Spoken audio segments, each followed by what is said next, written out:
Okay, this sweater and I have been through it. I ran out of yarn, bought more, thought that I could make that work. Spoiler alert, I could not. Frogged the entire thing and completely started over. It's taken me nearly a year and a half, but it's done and I love it.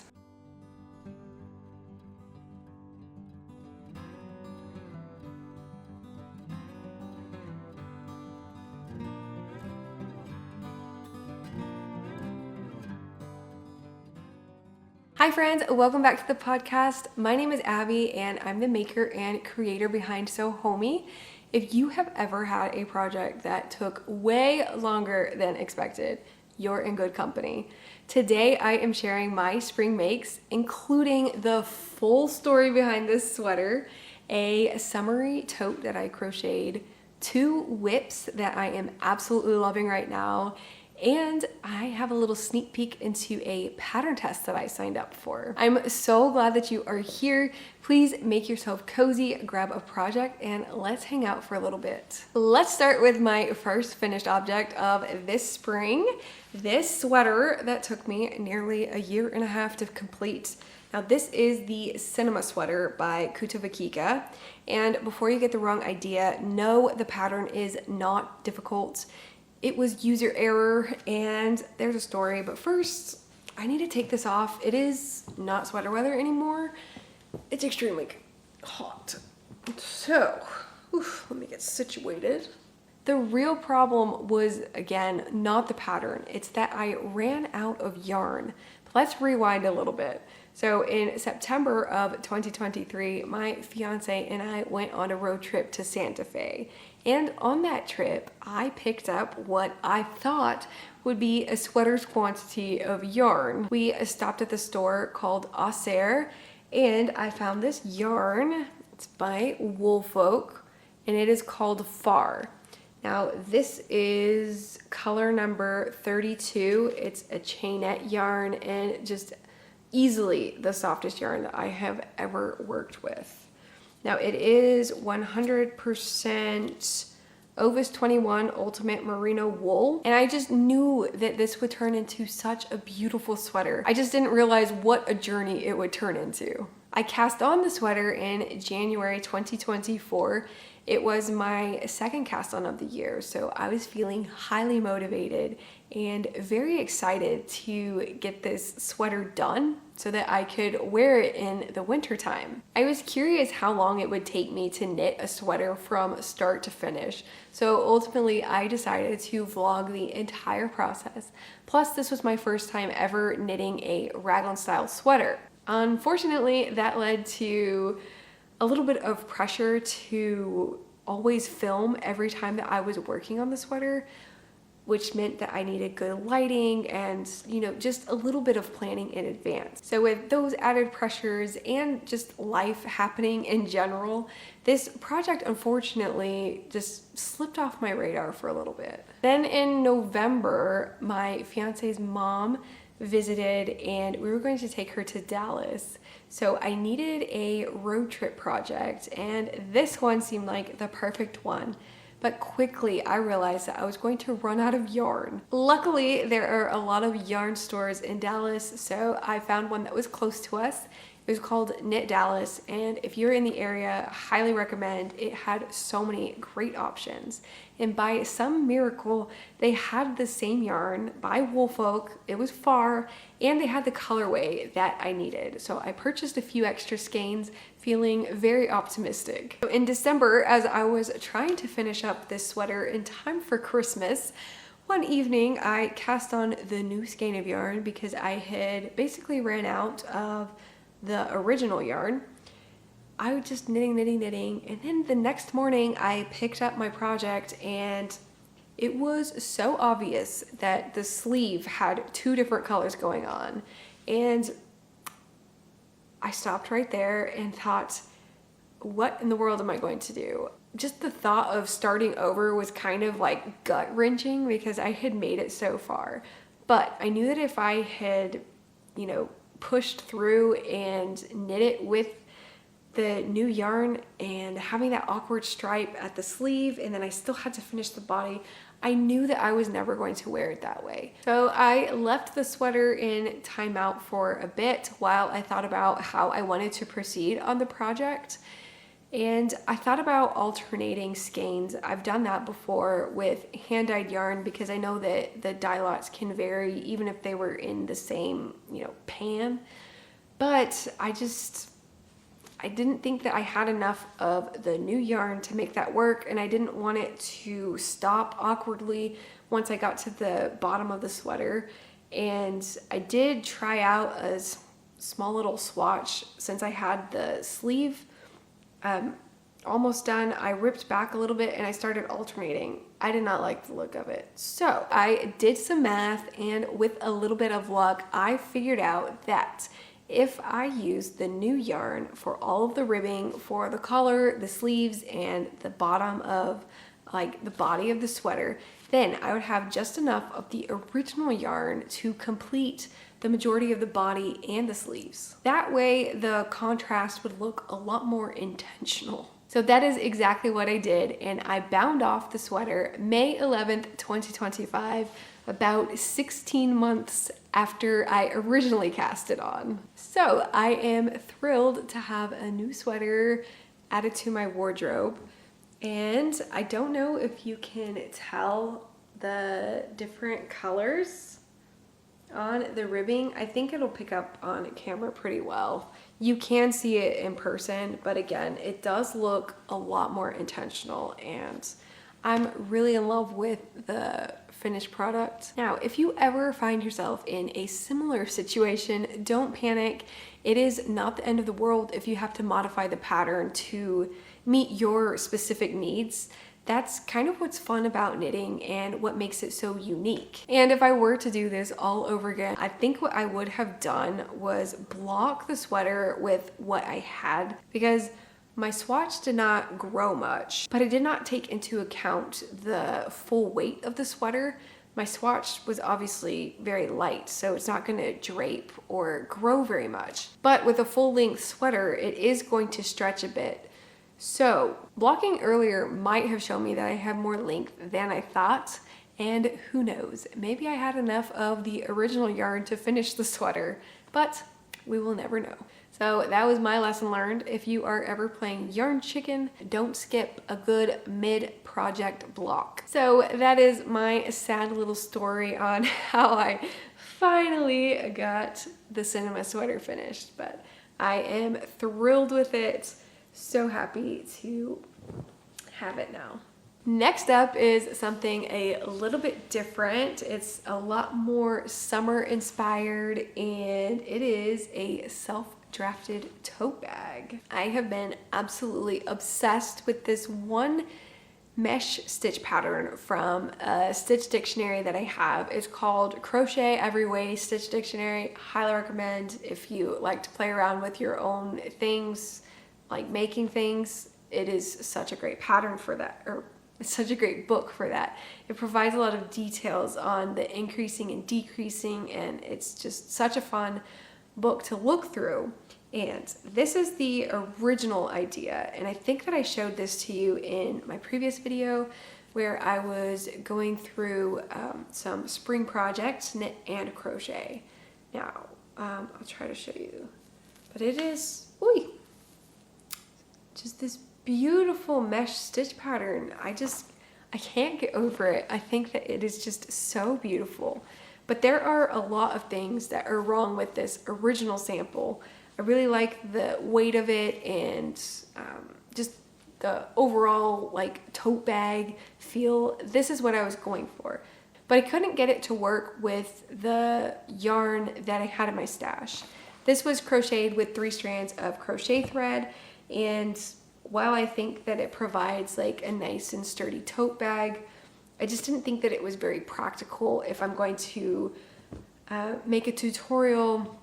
Maybe if I had other projects in mind for the crochet thread, that might make more sense, but not everybody wants to buy 3 balls of crochet thread just to crochet a tote bag. So anyway, I had this Laine brand 24/7 cotton yarn in my stash, and I tried knitting, or not knitting, this was crocheted, sorry. I tried crocheting another sample with it, and it was an absolute disaster. It was hilarious, just stretched out way too much. So I was searching for a new stitch pattern that I could use to combine with the Lindberg 24/7 cotton, and I still wanted it to be a tote bag. So I found this beautiful stitch pattern again in that book, and this is what I came up with. I think that it is so fun. So the first version, like I already mentioned, had several issues with it that I wanted to address with the new pattern. And one of those is the base. Now this one is crocheted with an oval base, and while I liked it at the time, it just does not sit flat when you have things in it. And let me kind of show you. Now, of course, this one's been sitting in like folded like this, so it's gonna have a crease on it. But whenever you like open it, it doesn't sit flat. It kind of has this little pucker part on both sides, and I really didn't like that. So I was trying a different bag construction at the bottom, and I found a way to make it super sturdy as well. So I kind of got my inspiration from sewing patterns, because there's a way that you can do this with just regular fabric, and it creates this rectangular bottom that lays flat whenever you put items inside of it, and I'm absolutely in love with it. It's not perfect by any means. So the way that you do this, you chain X amount of stitches to get the circumference that you want, and then you join the chain, and then you start crocheting in rounds. And then once it's several inches, long, then you match stitch the along the chain edge. So like where you started, you match stitch both edges together to make it close, and then you have a tube. But it's going to be it's kind of difficult to show since I already sewed the edges, but you're basically just going to have a big rectangle, and then you fold over the edge, which you can see here. This was the edge, so you fold it in, and then you sew it to the bottom, and then I also sewed it on the inside. Maybe you can see this, like right here, so that there's not a giant hole at the bottom of your bag for things to slip into. And you do that on both sides, and it creates this beautiful like rectangular bottom to your bag, and it is super sturdy. Like, I have some yarn I can throw in here. Let me just throw what's in here just to give you an idea of what it looks like when it's full. So this is just like a few items. It's basically yarn, but you can see that it holds its shape really nicely. And I am just obsessed. I think it's so fun. I think that it would just be such a perfect summer tote bag to carry around with you. I like that it's not all mesh at the bottom, so you can throw, smaller items in here and not worry that they're gonna fall out. But also, I was looking for a way to finish the top of it. So you are crocheting in the round, it's not really mesh, kind of lace pattern. You are also crocheting that in the round. Then at the top of the bag, I wanted to have a nice clean edge, so I opted for an I-cord. I'm really happy with the way this version turned out, but I just don't know if it is 100% there. It just seems like something is missing. I don't know if it's that the straps need to be thicker, or if the I-cord edge is too thick at the top. I just cannot quite put my finger on it. So if you have any thoughts on how this bag could improve, please let me know. I'm looking for ideas. I'm going to make another sample of it, I think, and I'll try to figure out a different way to finish it off and see if that gets me one step closer. But I'd love to hear your thoughts. Also, if there is any interest on this pattern, I am thinking about writing it up into a pattern, and that could even turn into a tutorial. So please let me know in the comments if that's something that you would be interested in. So that was my second finished object of the spring, and again, I'm just so happy with it. So next up, we'll go on to one of my whips, which is a pair of socks. I have been keeping this sock in this little project bag. I don't know if I have shown you this yet before officially, but this is something I made, I think it was in December or January. It was such a fun little sewing project. I was really wanting a quick project, and sewing kind of seemed like fun. I found this beautiful fabric. It was in my stash at my mom's house, actually. I was just going through things in my old room. I apparently still have a lot of fabric there that I collected from various places, and this is one of them, and I just thought that it was so beautiful. It's very spring appropriate, so I have been keeping my sock project in here. I do not think that I had started this project yet whenever I was sharing my plans for the spring. But this is the Gerste sock pattern from the 52 weeks of socks. And it is so beautiful. Just look at that detail. I have made quite a bit of progress.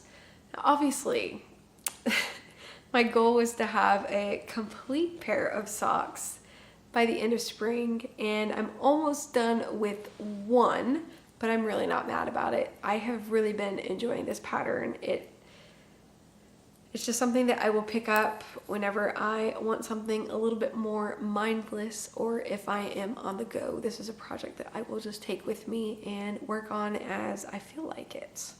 The stitch pattern is just so easy. I don't have to look at the book anymore. I just keep going, and I'm not sure how long I will make them, but I do need at least a couple more inches before I add the cuff. But these are probably the best fitting socks that I have ever knit in my life. They are knit toe up, and then there are two different heel methods that you can choose from. I opted for the heel flap and gusset method. And whenever you are doing a heel flap and gusset from toe up, totally reversed, it kind of messes with my head. I really had to pay attention to the pattern to make sure that I was doing it right, because I am used to doing the heel flap and gusset from a cuff down sock. I have done this version one time before, and I really liked the way that those socks fit. It was a self-drafted pattern, but I don't think that I added enough to the heel flap, so it fits me a little bit more snug than these do, and I just think that these fit me so well. Now the yarn is also super special. It is one of a kind, and I've probably shared this before, but I purchased a lot of undyed, just natural looking yarn several years ago. I've always had this interest in natural dyeing, but actually doing it has been a bit of a problem. But I've done a few experiments with avocado pits and skins, and this one was dyed with the pits only, and it made such a beautiful like blush pink, but in some lights it also looks brown, so it's very interesting. And there is some like variation in color. Overall, I would say that it's dyed up pretty consistently. So there's really no rush for me to finish these, but I'm getting close. So that was the Gerste sock pattern, and now for my second whip. And this will be the fourth project that I shared that I wanted to have finished by the end of spring. Unfortunately, this one will also not make it. It will be shoved off into my summer makes, but I did start it, and that is huge. So this is another Kutobakika pattern, and if you follow her or are familiar with her patterns, you will know exactly what it is. But it is the Sailor Swift top, and I've made it so far. And yesterday, if I had shown you yesterday, it would look like I made a lot more progress, but I did have to rip back several rows because I had joined in the round, and you have to, you know, cast on stitches underneath the arms to make it fit right. But unfortunately, whenever I tried it on, it was too big, and of course I haven't blocked it or anything like that, but it was sitting like a lot lower than where I would like it to. And I know that you add like an I-cord edging to the sleeves, but it's not going to add like a lot of length to it, and I thought that you would still see my bra and it would just look too big. So I decided to rip it back so that I think what I'm going to do is cast on less stitches at the underarms, and I think that that will solve the problem. It'll cinch it in a bit, and then I can see, once I join in the round, I can see how it's going to fit. Otherwise, I might need to rip back a few rows, take out some decreases, and then cast on the underarm stitches and finish the body. Now, I did select the medium size based on my bust measurement, and I wanted to play it safe. I thought about going with the small, but I didn't want the stripes to get too stretched over my bust and just not look right. So I sized up and did the medium, and I think that I can make it work, but there's just going to be some experimentation. So this is such a fun knit. The stripes just make it super addictive, and I've been loving it. Now, the yarn that I am using has already been caked up, but it is this beautiful white and this navy blue. It's called Summer Delight, and it is by Jody Long. It is 90% cotton and then 10% cashmere. It is such a luxurious feeling yarn. It's so soft, and I've really been enjoying working with it.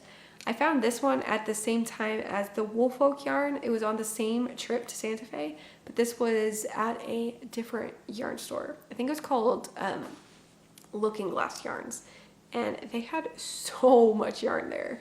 It's quite overwhelming, but I'm glad that I made the selection that I did, because this is a dream to work with. It is so soft, and I cannot wait to have this one finished. Now, whenever I was swatching for this project, that took me quite some time to get, because I think I started with 3.75 millimeter needles. I might have started with 4, and then I had to work my way down. And I can't remember what needle size am I using now. I think it's 2.75. Yes, I did start with the 3.75 because that's what was recommended here, and I can't remember if that's what this one is or not. I don't think so. I think this one was maybe 3.5, but I just could not meet gauge with the pattern. But whenever I went down to 2.75, I did, and this is the swatch that I made. And honestly, I almost regretted not doing the white version. I debated so long whether I would do the dark as the main color or the lighter color main color, and I opted for the dark, but this made me just really in love with the white. So who knows? I don't know how much yarn this will take. I have not done any calculations or really paid attention to any of that. So if I have enough, maybe I can make another version and I can get 2 out of it. But this is my version of the Sailor Swift top, and I cannot wait until it is finished. It is going to be a staple this summer. And now for a little sneak peek.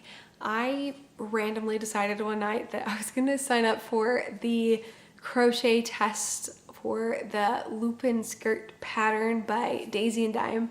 Her name is Rebecca, and if you do not follow her, definitely go check her out on Instagram. You can see her version of the skirt. She has multiple versions actually, and they are just stunning. Honestly, I'm a little bit intimidated by this pattern just because the yarn weight it's so thin. I know that it's going to take such a long time, but I keep reminding myself that the end product is what makes it so worth it, and this one is just absolutely beautiful. I haven't started yet. I haven't even purchased the yarn, but that will be in the works this summer. So I will be sharing my progress on that, so stay tuned. Before I go, I want to know, what is the one project that took you forever to finish? Was it the pattern?